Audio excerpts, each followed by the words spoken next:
5 আগস্টের পর এই প্রথমবারের মতো এই বৈষম্য বিরোধী ছাত্র যে আন্দোলনটা আছে এদের যারা নেতৃত্বে আছেন এই নেতারা একটা বড় ধরনের রাজনৈতিক সংকটে পড়তে যাচ্ছেন।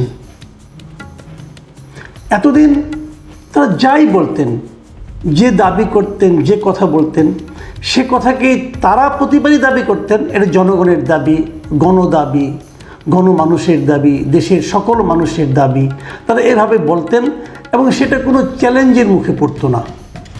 কিন্তু এই প্রথমবার তারা প্রকৃত অর্থে একটা চ্যালেঞ্জের মুখে পড়েছেন এবং এই চ্যালেঞ্জটাকে বুঝে হোক না বুঝে হোক ওনারা একটা প্রাতিষ্ঠানিক রূপ দেওয়ার চেষ্টা করছেন। চ্যালেঞ্জটা প্রথম হয়েছিল তখন যখন তারা রাষ্ট্রপতি শাহাবুদ্দিন আহমেদের পদত্যাগ দাবি করলেন এবং পদত্যাগ দাবি করে বঙ্গভবনের সামনে যে হইচই শুরু করলেন, আন্দোলন করলেন, ভাঙচুর করার চেষ্টা করলেন, মানে এক ধরনের অস্বাভাবিক পরিস্থিতি তৈরি করলেন। তখন পর্যন্ত মনে হয়েছিল যে সরকার বোধহয় এই দাবির সমর্থনে আছে, কারণ সরকার তাদের সঙ্গে থাকবে এই ধারণাটা হয়েছিল আগের উদাহরণগুলো দেখে এবং সেই সঙ্গে তাদের 2-3জন প্রতিনিধি সরকারের সঙ্গে সরকারের গুরুত্বপূর্ণ বিভিন্ন পদে রয়েছে এটা দেখে। কিন্তু বাধাটা আসলো প্রথম দেশের অন্যতম বৃহত্তম রাজনৈতিক দল বিএনপির কাছ থেকে। বিএনপি তখনই বললেন যে তারা রাষ্ট্রপতির পদত্যাগ এই সময়ে চান না এবং তারা বললেন যে এটা করলে পর এক ধরনের সাংবিধানিক শূন্যতার তৈরি হবে, যেটা তারা চাচ্ছেন না। সরকার কিন্তু থমকে গেল এবং বৈষম্যবিরোধী ছাত্র আন্দোলনের যে দাবি, একটা দাবি এর আগেই সরকার মেনেও নিয়েছিল, সেটা হলো তারা ছাত্রলীগকে নিষিদ্ধ করেছিল। সেটা নিয়ে অবশ্য বিএনপি কোনো মন্তব্য করেনি, তারা রাষ্ট্রপতির ক্ষেত্রে আটকে দিয়েছিল। তারপর এই ছাত্র আন্দোলনের নেতারা বিএনপি নেতৃবৃন্দের সঙ্গে বসেছেন, বিএনপি নেতৃবৃন্দকে বোঝানোর চেষ্টা করেছেন। বিএনপির প্রবীণ সব নেতৃবৃন্দ কিন্তু এরা বুঝতে বুঝতেই চুল পেয়ে গেছে তাদেরকে এরা আবার বোঝাতে গিয়েছিল। যাই হোক, বোঝানোর চেষ্টা করেছেন। ওনারা বেশ সময় নিয়ে তাদের সব বক্তব্য শুনেছেন, শুনে তারা কোনো কিছু বলেননি, বলেন যে আমরা পরে এটা নিয়ে আমাদের দলীয় ফোরামে কথা বলে পরে আপনাদেরকে জানাবো। এর মধ্যে যেটাকে বললাম যে প্রাতিষ্ঠানিক রূপ দেওয়ার চেষ্টা, যেটা এর মধ্যে এদের 3জন নেতা, সার্জিস আলম, হাসনাত আবদুল্লাহ সহ 3জন নেতা এবং আরেকজন হল মোহাম্মদ হাসিবুল ইসলাম, এই 3জন নেতা আদালতে একটা রিট করেছেন। সেই রিটটা কি, যে আওয়ামী লীগ সহ 11টা রাজনৈতিক দলের রাজনৈতিক কর্মকাণ্ড নিষিদ্ধ, মানে রাজনৈতিক কর্মকাণ্ড থেকে তাদেরকে বিরত রাখা, এই দাবিতে তারা রিটটা করেছেন। আসলে রিট করেছেন দুটো, আরও একটা রিট করেছেন।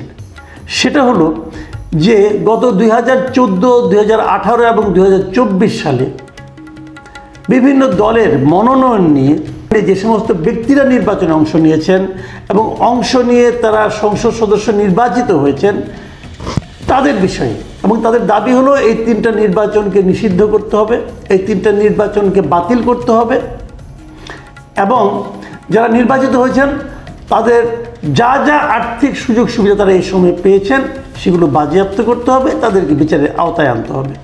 এই দুটো রিট তারা করেছেন। পরের রিটটা নিয়ে বিস্তারিত আলোচনা করা যায়, তা আমি ওইটা নিয়ে একটু পরে কথা বলি। আগে আমি যে রাজনৈতিক দলগুলিকে নিষিদ্ধ করতে বলেছে সেটা নিয়ে একটু কথা বলি। এখানে আওয়ামী লীগ সহ 11টা, কিন্তু আওয়ামী লীগ বাদে আর 10টা কে? জাতীয় পার্টি এরশাদ, জাতীয় সমাজতান্ত্রিক দল, জাতীয় পার্টি মঞ্জু, বাংলাদেশ তরিকত ফেডারেশন, গণতন্ত্রী দল, কমিউনিস্ট পার্টি অফ বাংলাদেশ। এটা কিন্তু একটা খুব interesting point. Communist party of Bangladesh মানে সিপিবি, সেটাকেও তারা নিষিদ্ধ করতে বলেছে। আচ্ছা, ভালো কথা। Bikalpadhara Bangladesh, liberal democratic party, marxist leninist Barua এবং সোশ্যালিস্ট পার্টি অফ বাংলাদেশ, এইগুলিকে তারা নিষিদ্ধ করার দাবি, মানে এরা যেন কোনো রাজনৈতিক কর্মকাণ্ড পরিচালনা করতে না পারে সেই দাবি তারা করেছেন। এবং সেই রিটে এদেরকে নিষিদ্ধ করার জন্য, মানে এদের রাজনৈতিক কর্মকাণ্ড নিষিদ্ধ করার জন্য কি কি কারণ তারা দেখেছে সেটা সম্বন্ধে আমার মনে হয় ডিটেলে না যাওয়ার কোনো প্রয়োজন নেই। কারণ আপনারা জানেন ওই যে নির্বিচারে গণহত্যা করেছে, গণতান্ত্রিক প্রতিষ্ঠান ধ্বংস করেছে, বেআইনিভাবে অসাংবিধানিকভাবে রাষ্ট্র ক্ষমতা দখল করেছে, অ্যাটসেট্রা অ্যাটসেট্রা। আমি একটা জিনিস কিন্তু বুঝতে পারছি না, তারা কিন্তু বলেছে যে বেআইনি প্রক্রিয়ায় অসাংবিধানিকভাবে রাষ্ট্র ক্ষমতা দখল করেছে, এটা কিন্তু তাদের বিরুদ্ধে অভিযোগ। আমি খুব ঠান্ডা মাথায় একটু ভাবার চেষ্টা করলাম, ওনারা কি বুঝে এগুলি লিখেছেন? আচ্ছা, বেআইনি প্রক্রিয়ায় অসাংবিধানিকভাবে রাষ্ট্র ক্ষমতা দখল যদি আওয়ামী লীগ করে থাকে, বর্তমানে অন্তর্বর্তীকালীন সরকার কী করেছে? তারা যেভাবে এসেছে রাষ্ট্র ক্ষমতায়, এটা কি সাংবিধানিক প্রক্রিয়া? এখন আপনি বলবেন যে এই সংবিধান আমরা মানি না, তাহলে ওটা কেমনে? তাহলে ওটার সময় আপনাদের যখন বিচার চাইবেন তখন তো আপনি আবার এই সংবিধানের দোহাই দিয়ে বিচার চাচ্ছেন। এবং আরও ইন্টারেস্টিং ব্যাপার হলো, আদালত যখন সিদ্ধান্ত দেবে, আদালত কিন্তু এক্সিস্টিং সংবিধানের আলোকেই দেবে।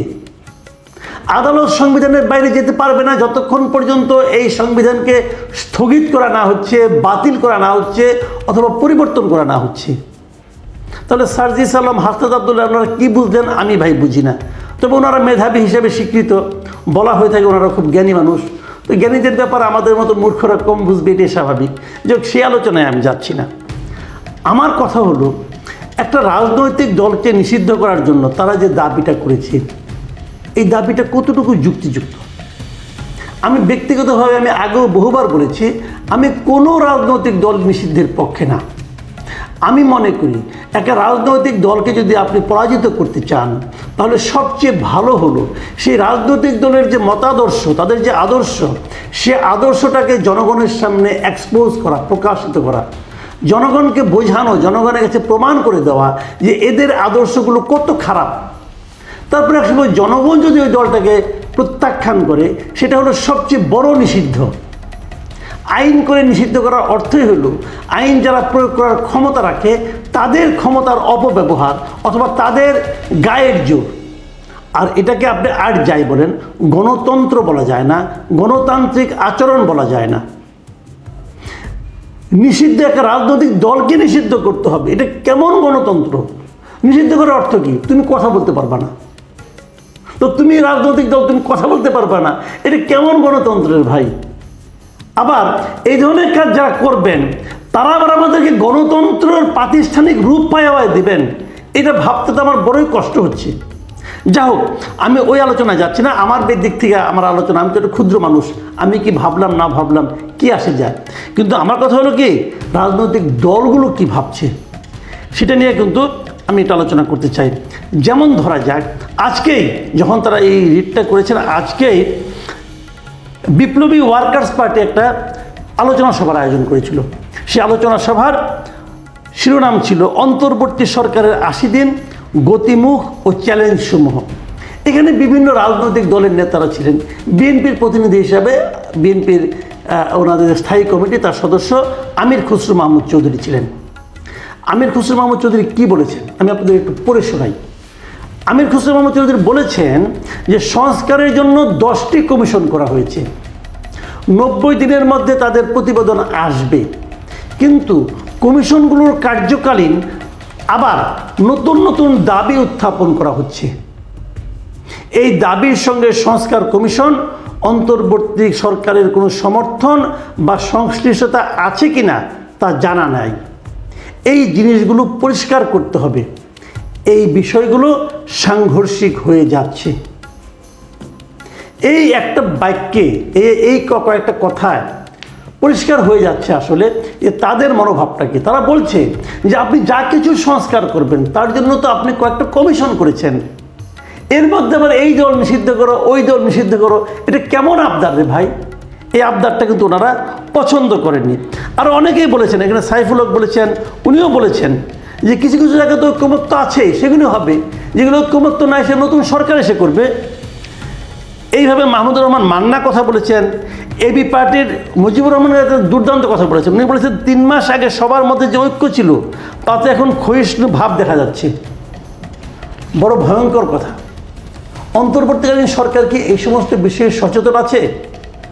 এই প্রশ্নটা আমার মনে জেগেছে। আমি এদেরকে অনুরোধ করব, এদেরকে থামান। এতটা বাড়াবাড়ি লোকে পছন্দ করবে না। এবং এবার দেখবেন কি হয়। এই তো প্রথম বিএনপি তাদেরকে তাদের প্রস্তাবকে রাজি করলো না। বিএনপি বললো না, আমরা এটা মানি না। এখনই প্রমাণ হয়ে যাবে কার কতটা শক্তি আছে। এতদিন এদেরকে কেউ কিছু বলেনি। সমস্ত রাজনৈতিক দল এদের যে কোনো দাবিতে সমর্থনে দিয়ে গেছে। কাজেই মনে হয়েছিল এরা বুঝি খুব শক্তিশালী, এবং এরা নিজেরাও মনে করেছিল যে আমরাই তো সব করেছি, আমরাই তো সবচেয়ে শক্তিশালী, আমরাই তো সব কিছু চালাচ্ছি। কিন্তু এখন যখন প্রথমবারের মতো একটা রাজনৈতিক দলের সঙ্গে তাদের একটা মতের বিরোধ তৈরি হলো, আমরা মানে খুব কৌতূহল নিয়ে অপেক্ষা করব, দেখতে চাইব যে আসলে কে শক্তিশালী।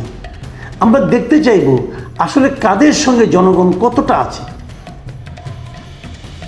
আমার ধারণা এবারই প্রমাণ হয়ে যাবে যে জনগণের প্রতিনিধিত্ব কারা করছেন।